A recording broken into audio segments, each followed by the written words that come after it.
So this evening session on the three Gunas, the third session in our self-transformation course. Okay.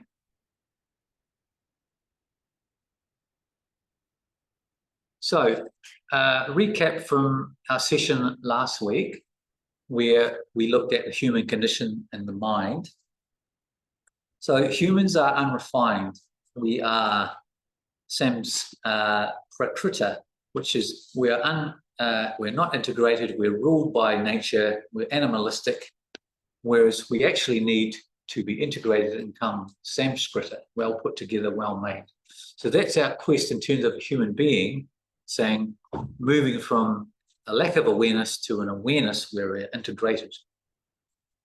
Also, we talked about sorrow, and as you know, in Buddhist tradition, dukkha, the suffering, sorrow is the first of the Noble Truths. So sorrow comes about between when there's a mismatch of thought and reality. So we need to start at 7 o'clock on time, but I can't start unless anyone's here, because if none of you are here, I won't be able to start. And I've got an idea that I must start at 7 o'clock, but if no one here to present to, there's no point me getting angst that I should start at 7 o'clock. So reality will be quite different to how we think about reality. And if we compare and judge and base our life on this comparison all the time, we're not going to be really, really happy. So, and some days you've got to plan, get to work on time, go to your meetings, but if your boss is late or your colleagues are late, then don't stress out too much, just go with the flow to some degree. Because when we don't do that, suffering comes about. And the purpose of our transformation in yoga is to have a deeper perception and see the nature of reality. And what prevents us from having that deeper perception are the movements of thought, which are the vrittis, which were how we operate individually. So there's true knowledge, false knowledge, imagination, sleep in terms of the metaphor. We're not really awake, and memory, live in the past. Whereas the kleshas are more psychological, fundamental to the human being, and they involve attraction, repulsion, a sense of separate self from one, and ignorance, for example, and clinging to the status quo, wanting things to remain as they are, but life is full of change, and you've got to go with it. So that's essentially what we touched on last week, and the YouTube recording is up on the YouTube. It's on the Theosophical Society of Wellington YouTube channel, so you can find it there. So that's good. Okay, tonight. Okay, three gunas. These are the forces of manifestation, or the forces of nature. And there are three components, and they work at all levels of the universe. Manifestation, universe of manifestation. So there's the macrocosmic level and the microcosmic level. So we're going to look at the microcosmic level in the human being, because my day job, I am not ruling the cosmos. I'm not operating at the macro level, so I'm not going to talk to you about that because I don't know about it. However, all of the devas, all of the angels, all of life is subject to the three gunas, okay? Because they are the forces of manifestation.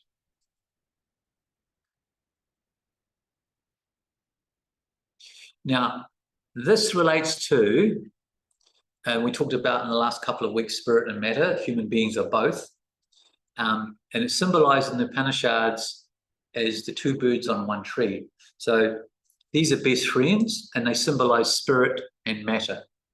So spirit is the bird that's watching, observing, silence, if you like, the self, the one, whereas the bird that is eating is matter.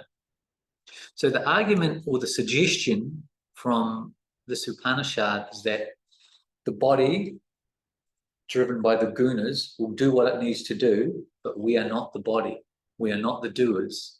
The body will do what it needs to do, and through yoga and through self-transformation, we can follow the impulses of the divine within us, and the body will just do what needs to be done without any self-interference, because that is the goal, is to be a human being integrated and aware of our true nature, and then life can flow through us and do thy will. Like in the Christian tradition, Jesus says at the end, not my will, but thy will be done.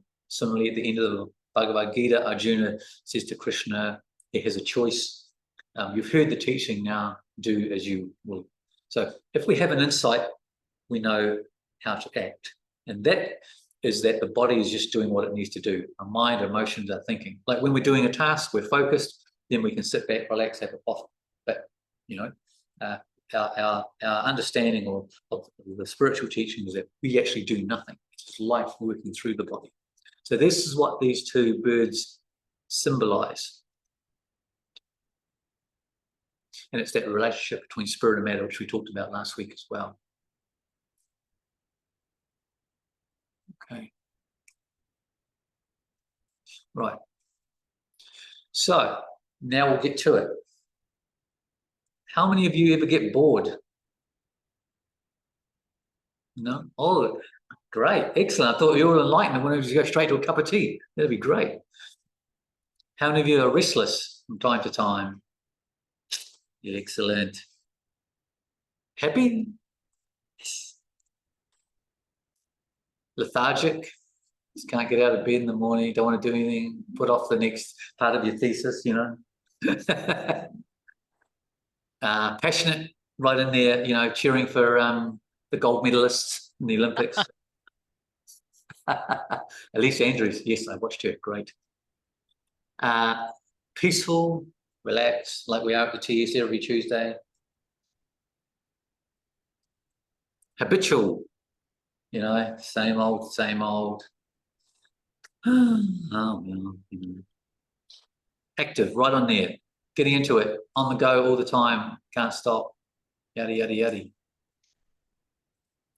Harmonious, at peace, relaxed, nice, everything's sweet as. Or you have a thesis, an idea about something. This is how it is. Brett is the best electrician in Wellington.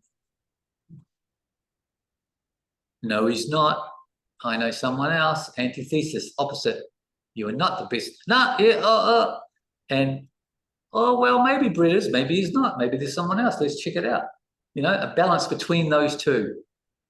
So these are various components or examples, for example, of how the gunas operate, and here they are. Sattvic is balance. Tamasic is the opposite of balance, and Rajasic is activity. So these three aspects all are part of the I, the me, the little ego. Me, me, me. So I am passionate, I am at peace, I am bored, I am all of these things, for example. So this is how, in terms of, and we'll get into a little bit deeper as we go on tonight, is how we can see in ourselves and in others when we're engaging what guna, what component of us is operating.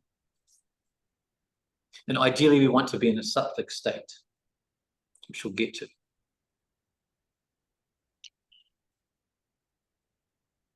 So we need to be aware of how these operate. And why that is because, as we talked about last week, we're trapped in the matrix.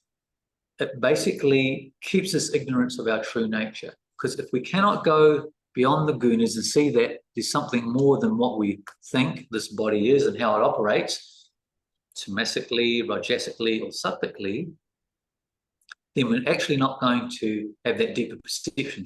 So the sattvic level binds us to attachment, to happiness and knowledge. So ideally, we want to be in a sattvic state, which will then enable us to go beyond and have a deeper perception, because these three gunas still operate at the level of thought, which is the level of mind, which is what we got and looked at last week. So even though things are happy, that happiness will still come to an end, right? So enjoy it while it's there, but don't get too attached to it, because nothing is impermanent. Everything is transient in the material world. Because true happiness is something beyond thought in our true nature. So Rajasic arises from a craving to an attachment, to the attachment of action. So I want, it's my way or the highway. I will work absolutely to get what I want and crush everyone in between. And tamasic, or tamas state of mind, is essentially, sloth, if you like, indolence, negligence, forgetfulness, not really interested in anything, just, want the status quo, want things to happen without doing too much, wanting them to continue. So, and you can all think about, we can all think about instances of when this has happened in your own life. Some days you don't want to do anything, but you have to do what you have to do. And coming to the TS, you might, like, guys, come out tonight, it's cold, but the heater's on. But it's nice being here if you can be here. So, our daily life revolves around one of these three components.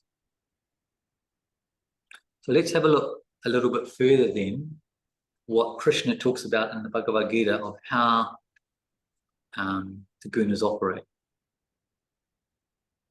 So this is in chapter 17 and chapter 18. Yeah. Okay.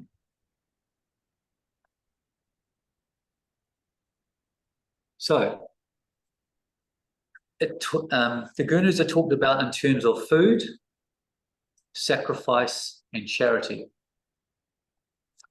So with food, sattvic food increases life. So it gives you vitality, good health.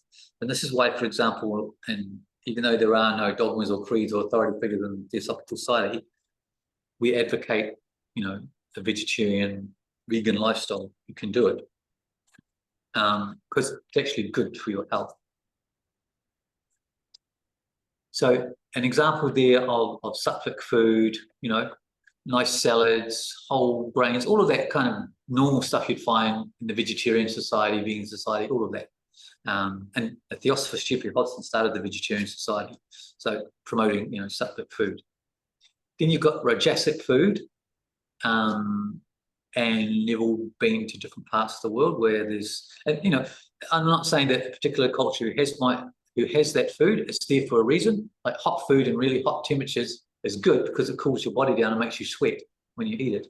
So I'm not saying that that's not wrong, but in an excessive intake, from rajasic food ain't going to be good for you. Like there was some guy, I think he did an experiment for a month and just only ate McDonald's to see what would happen.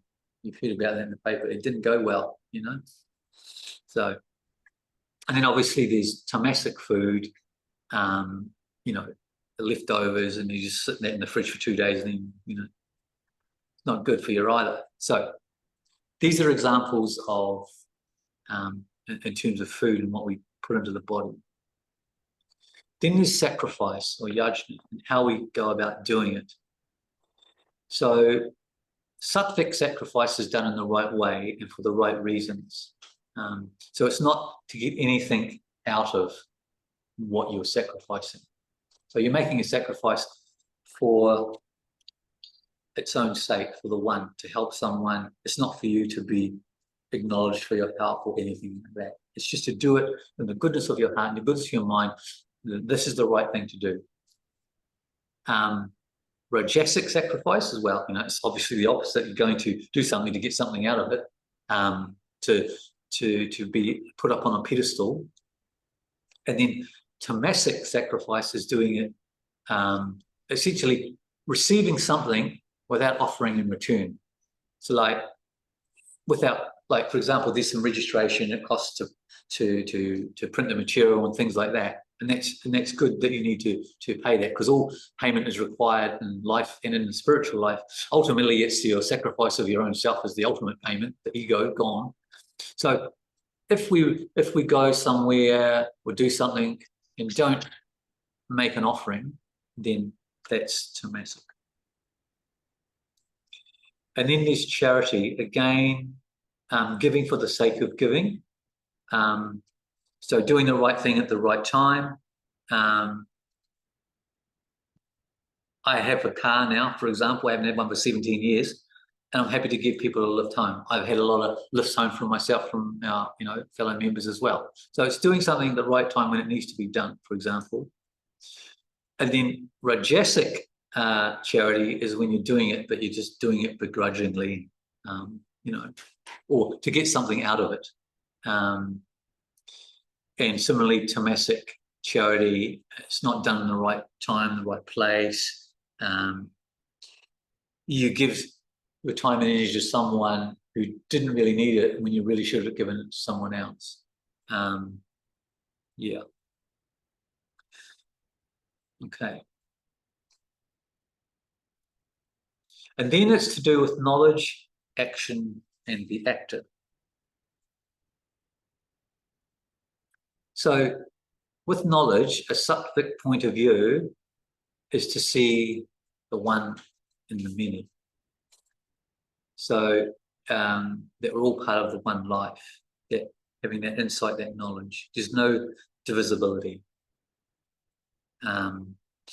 Like if you're thinking about a judge or someone chairing a meeting, they've got to look at all sides and all points of view, take into account everything. Then you have Rajasic knowledge, which is emphasizing the individual at the expense of the whole. And it's done for, so you're not seeing that underlying unity. Like I thought of Star Trek in the original series, the Klingons were the bad guys, right?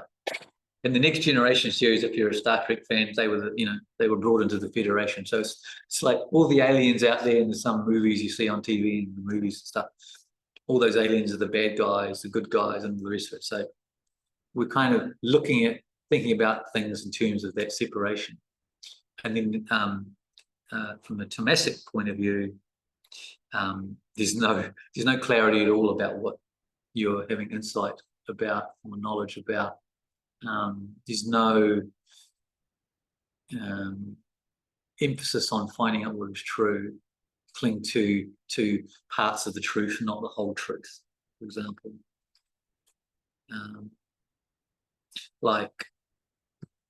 You might be in a meeting and I've heard it said, I've been around various meetings and stuff in here and work, and it's like, well, I don't really understand it, so I'm going to vote against it. That type of attitude is not really good. And then we have action. So we're doing what needs to be done from a subject point of view. So there is no attachment to the fruit, no outcome. You're not doing it for what you can get out of it. And obviously, in a Rajasic point of view, you actually are doing that. It's done from your own personal ego point of view to maintain your position, stop others getting it, etc. And then from a Tamasic point of view, it's done without any insight or understanding about the consequences, what can actually happen. You just do something without thought of anyone else and what can be the consequence of that action.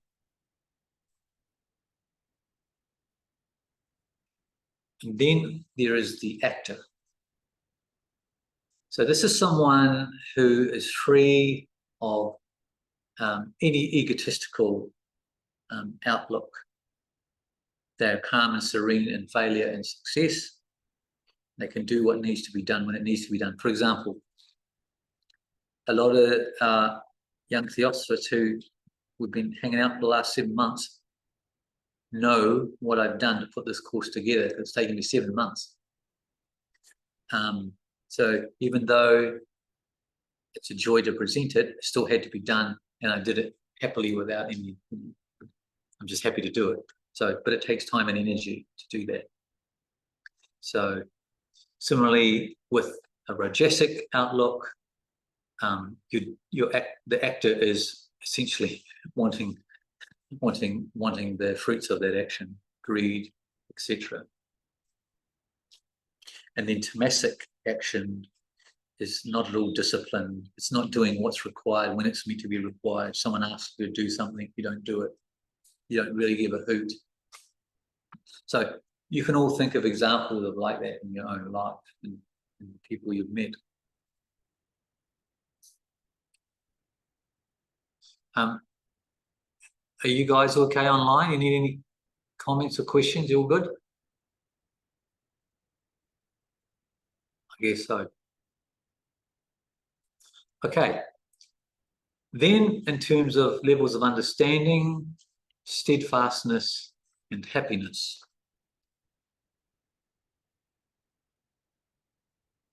So, with understanding, then, we have a clarity of insight from a sattvic point of view about knowing what's right and wrong, knowing what to do and knowing when to be active, knowing when to be inactive. So, having, for example, like HPB's Golden Stairs, she talks about, bravely declaring your principles, courageously enduring personal injustice, etc. It's all about being very, very clear about what is right and what is wrong.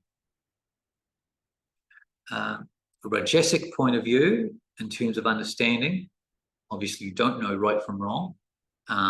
You take sides, you stick to your own point of view, you're not willing to be more open-minded. And then tamasic understanding is, looking at what might be the right dharma, seeing things incorrectly, and it's not doing things correctly, putting your head in the sand and won't listen to reason, seeing things from a very lopsided point of view.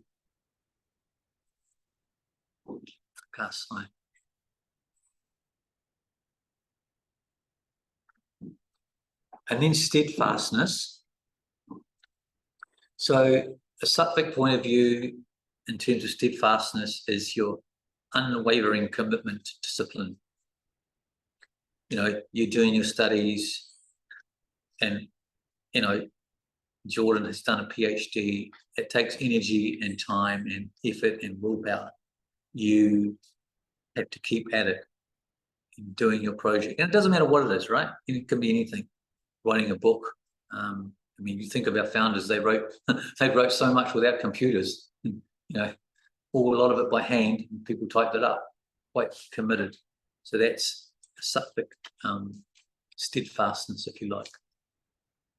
A Rajasic steadfastness is, again, doing it out of self-interest or desire and wealth, the fruits of action, which can drive you. And then if things aren't going to plan, you're probably going to slip into a tamasic point of view where you give up, you just can't be bothered anymore, you're despondent, etc. So there's a shift between being committed, not worried about things aren't going so well. You keep on and do the job, get the job done, as opposed to doing it and wanting it for yourself. But when things go wrong, you get despondent, for example. So there's that shift. And there's a movement between sattvic, tamasic, and rajasic. So it's interesting to watch it within ourselves. And in happiness. So happiness is born from a sense of clarity and self-knowledge. So, you're doing something for the right reasons, and it may be tough at the start, but at the end, it's well worth it. Leading a project, doing a service in the lodge, whatever it might be, your happiness ultimately is dependent on being able to be of service and getting the job done. So it's a clarity of insight. And then Rajasic point of view from happiness is, essentially desire, if you like. Get everything instantaneously, but if you do it too much, it ain't going to be good for you. And in the long run, it's not going to be good for you. And in Light on the Path, they talk about ambition, where the results of ambition ultimately turn to ashes, because you have to learn that, this is what it's saying, that we have to learn that working for a desire ultimately is not going to give us happiness, because it always comes to an end. And then tamasic view on happiness, basically we're totally deluded about what we're doing at the beginning and the end. Whether we start with the intent and we finish with an intent, we're essentially ignorant about what we're actually doing and why. So we're never going to be happy. And Patanjali talks about avidya or ignorance is seeing the transient as the eternal, the impure as pure, unhappiness as happiness, the non-self as self. And that's from 2.5, so part 2, verse 5. So it's having a different focus, if you like. So that's from, I've got the quote, references here in the Gita. So our practice then is to transcend time and space, go beyond thought, and go beyond the 3 gunas. And to do that, we have to aspire to a sattvic state. So having an open mind, doing things for the right reasons, understanding things very clearly, not sticking to your own point of view, which is what you want from a rajasic perspective, your own egotistical outlook, or being tamasic and just not listening to reason, putting your head in the sand. Because then we're actually interested in looking at the truth. If we have a sattvic point of view and can go beyond that, that allows us to go beyond to find out what is true.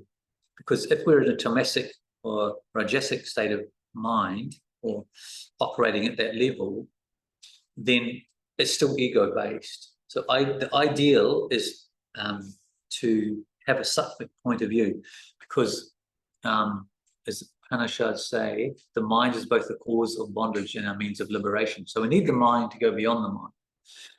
It's the body, and incarnation is required to go beyond the body. Paradoxical, of course, but in the way of the Peaceful Warrior by Dan Millman, talks about paradox as one of the laws of the universe.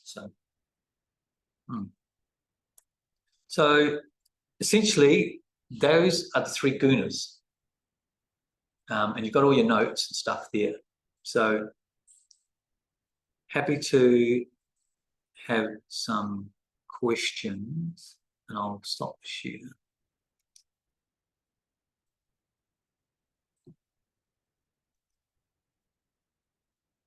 Okay. Yeah. So it's essentially seeing how these components operate within us and trying to have a sattvic outlook on how we think, how we eat, how we behave, how we operate essentially at all levels. Because all of the sages are, talking about, if you think about what they say, you can actually classify it in either one of those 3 gunas, Suffering, life is suffering. Well, it's because you've got so much desire, you're rajasic, you want and want and want. You'll never be satiated, you just can't do it. So to be detached and calm, sattvic point of view will take you to those beyond mind states where there's real peace and happiness. Because we're not caught up in the opposites, we're not caught up in attraction and repulsion, desire. We do what needs to be done, but we realize that we are more than what we think. The 2 birds on one tree, if you like. One eats the fruit and the other watches. So we're coming back to that silent space of I amness, which we kind of touched on in the last couple of weeks. So, yeah. Any questions, thoughts, comments? It's quite, I have ordered copies of Ravi's book, so I do recommend it. And you can get it at Fish Pond, and I've ordered it, and it's coming, so I'll have one in the library. But he goes into it in quite depth, but I've summarized, essentially, I put into the tables, which you've got in your notes, what he said in the book. So yeah, it's, and as the Buddha said, if we want to untie a knot, all we need to know is how the knot was tied, which is self-knowledge. And Nisargadatta Maharaj, in I Am That, he said, we don't have to free ourselves from a world that doesn't exist except in our own imagination. So we're creating the world we live in terms of a sattvic, rajasic or tamasic point of view. And so long as we identify with that world, we're going to keep being trapped. But if we can take a more sattvic point of view, be calm and detached in whatever we're doing, and realizing that it's just the body doing what it needs to do, driven by conscience, then things are going to be a lot better for us on a daily basis. And you know, some of the examples, if you like, you see it in yourself, you see it in others. Like Annie Besant said, if you want to learn brotherhood, get on a committee. So imagine you got some new committee members just putting their heads in the sand, going, "Oh, yeah, I'll believe this lot. I'm actually going to stick to my own point of view. You're wrong. That's it." Or, "Well, actually, I don't really care what you think. I can't be bothered anymore. I'm just going to vote against it." You know? Or look at two sides and go, "Okay, maybe not. Let's get to the truth." Because then, if you can do that, we can get to the truth because we're putting aside our own point of view. And the Mahatmas in the Initiate series, he had a hobby of getting through to the Pharisees, as he called them, because he has to talk to them one-on-one, because he can't influence them from the subtler realms because their minds are so closed, that he has to argue on a conversational basis to get them to a sattvic point of view, but they're stuck in a rajasic or tamasic point of view because they can't see the woods for the trees, as it were. So if we can put aside our own self-interest, rajasic and tamasic, then we can get to a sattvic point of view, which means we're open to something more. We're open to a different point of view, not sticking to our own. And that's how it is. It's at every level of how we operate, and particularly in committee meetings and board meetings and work meetings. You know, on my old colleague, I won't say where she used to work, basically her boss got done for being a bully, and it took them a lot of time to do it. But it was just, you know, meetings after meetings and reports were never good enough, kind of thing. So it happens in the real world as in any other organization or NGO. So, you know, it's you've got to be aware. And the key is, can you be detached? Can you step back and go, okay, I'm actually being quite rajasic or tamasic. Let's have a sattvic point of view and I'll listen openly and think about all of the issues, and we'll come to a decision that's good for the group, not just for me. But that's hard to put aside because that's the test. You know, and Patanjali talks about continuity and the kleshas. We all want things to go our own way. And when they don't, I mean, what is it? Sushma told me, Miles Davis, a jazz musician, he said, tell the difference between a bully and a leader, see how they behave when you disagree with them. So, you know, you've got to be able to, and it's all well to talk about brotherhood and all the rest of that, but actually try doing it. And it's in the administration work of the society, of your daily life, whatever you're doing, the kids you're raising and all the rest of it. So this is just an example in terms of the theosophy, the spiritual tradition, the ancient wisdom, using the Bhagavad Gita of how the human being can operate mentally, emotionally, and physically.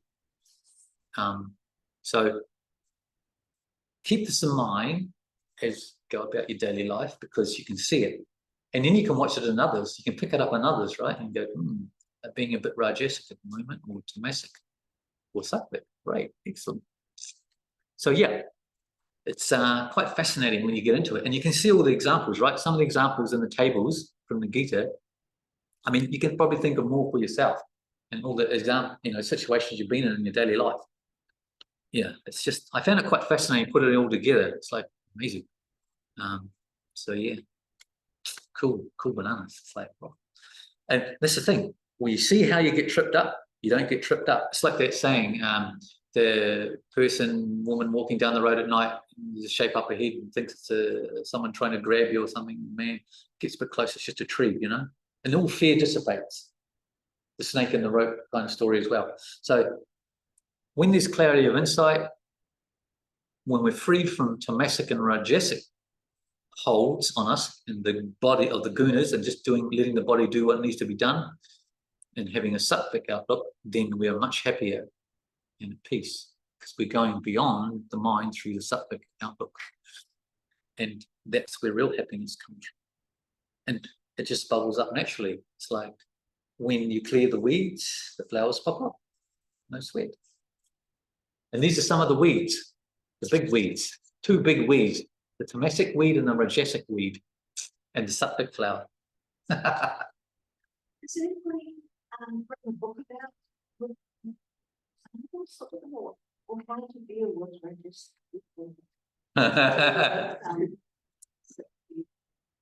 This book tells you how to teach it. This one tells you how to do it.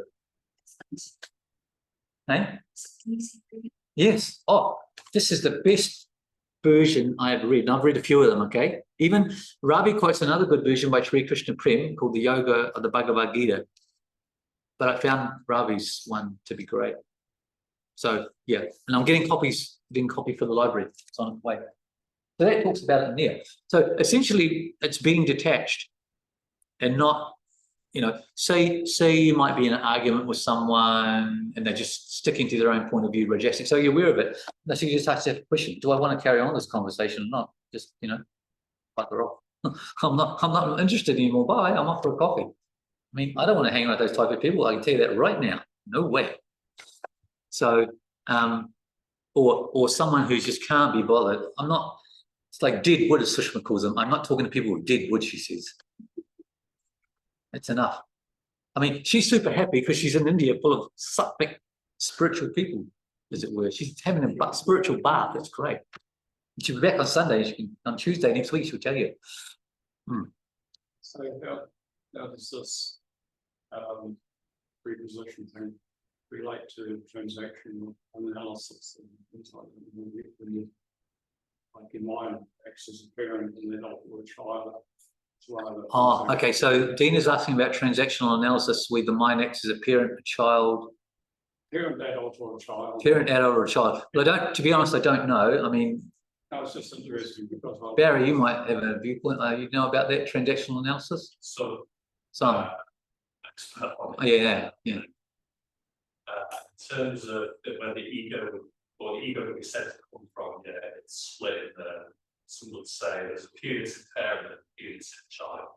States in that as well. I don't think it'd be without egos. Yeah, punitive parent, punitive child, ego-based. Yeah. I kind of relate to persecutor, victims, and persecutor, victim, and a third one Dean can't think of. Yeah. So, I mean, you think about it, right? Someone who's rajasic, man, they're persecuting, if you like, want to think about it like that. Tamasic could be a victim, you know. Oh man, everyone's after me. I just can't do anything about it. You know, so yeah, there might be correspondences. I haven't gone into it too deeply myself, but it's great to know because you can think of examples in your own life, and then you can keep an eye out for it and decide, yes, I'm hanging out with sattvic folk. Thank you very much. I've had enough of the rest. And I'm getting too old and grumpy to put up with tamasic and rajasic people. Let me tell you that. What's that make you? Yeah, well, that's a very good question. Dean said, what does that make me? I'll leave you to judge that. You know, I'm trying to be a good sattvic president, okay, of the branch. I try to listen to everyone's points of view, sum it all up. I mightn't agree with them all the time and vice versa, which is fine. But here's the thing, as long as you have the intent to get to the truth, to get to what is best for the group, that is always the test. And you know if someone's sticking to their point of view, if they're not, because then it shows they're not interested in the group outcome, they're interested in their own outcome. Because the TS is group work, right? Academics, like when I was doing my PhD, I had a doctoral assistant position in the department, I had my own office, it was great. I could just shut myself away and do my own thing. I didn't have to engage with anybody. Students would come along, I'd deal with them, and then I just close the door again. It was fantastic. Jordan will know that. So it's like, you know, here, though, it's a group work and you have to work with everyone. And that's a great skill because you learn good relationship management, which is great. So, you know, all of the great thing about TS, you've got like Sushma, she has got her business that she's doing. She's like business development work, managing stuff like that. But she learned all those skills in the TS through administration. You know? So what you learn here and doing the work and running a lodge is fantastic. It helps you. Chris will tell you that. She's run them before, been on the board, everything. So it's like, don't shy away from getting involved in the work, But being aware of the 3 gunas during that work and how people operate will help you get through the work. Because it's no good banging your head too rajasic. Like there was it someone said on a cruise, you know, I do a little bit of cruise research when I'm retired, I'll trundle off and, you know, you guys can carry on, do whatever you need to do. But there was 2 Australian, there was an Australian, American, and Canadian and a Kiwi on a cruise ship. And the American and the Aussie were like totally rajasic, right at it, bang, bang, bang. So the Kiwi and the Canadian took a suck back point of view and just left and went to the other end of the ship and left them to it. You know? So, you know, it's up to you how you want to live. So, but when you see it, then you're free of it. Don't play the game. If you're in the game and you want to get out of the game, simply don't play it. Don't play the game and you're free. But if you get in the game and there's rajasic, tamasic, and sattvic, it's going to be tough. Particularly if you've got a room full of rajasic card sharks, that's it, it's all over. Your history, you're going to get wiped out.